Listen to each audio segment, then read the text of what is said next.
Hi అండి. పండగకి అందరూ భోగి పిడకలు వేసేసుకున్నారా? మాకైతే జర్మనీలో అసలు భోగి పిడకలే దొరకలేదండి. అందుకే నేనైతే ఇంట్లోనే ఆవు పేడ లేకపోయినా, మా బాబు కోసం భోగి పిడకలు వేయాలని ఒక చిన్న ప్రయత్నం అయితే చేశాను. నిజానికి ఆవు పేడతో చేసిన వాటినే భోగి పిడకలు అంటారండి. మాకైతే వేరే ఆప్షన్ లేక నేను ఇలా ట్రై చేశాను మా బాబు కోసం. తప్పుగా అనుకోవద్దు. ముందుగా నేను కోడిగుడ్డు అట్టల్ని చిన్న చిన్న పీసెస్ చేసుకొని ఇలా హాట్ వాటర్‌లో సోక్ చేసుకున్నాను. ఒక 5, 6 అవర్స్ సోక్ చేసుకున్నాక వాటర్‌ని స్క్వీజ్ చేసి మిక్సీ పట్టుకుంటున్నాను. నిజానికి నాకు మిక్సీ తిరగలేదండి. నేను వాటర్ యాడ్ చేసుకునే మిక్సీ పట్టుకున్నాను. ఇప్పుడు ఈ పల్ప్‌ని పిడకల షేప్‌లో ఒత్తుకున్నాను. వాటర్ అంతా బాగా స్క్వీజ్ చేసేయండి. డ్రై అవ్వాలి కదా!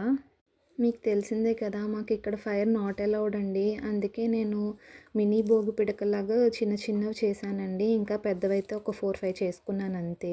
నేనైతే వీటిని బైండ్ చేసుకోవడానికి ఎలాంటి గమ్ము యూజ్ చేయలేదండి. ఇంకా ఇంట్లోని స్కూల్ ప్రాజెక్ట్స్‌కి వీటికి కలర్స్ వేసి మినియేచర్ మోడల్‌లో పెట్టొచ్చండి. ఎలా వచ్చాయో నెక్స్ట్ వీడియోలో చూద్దాం.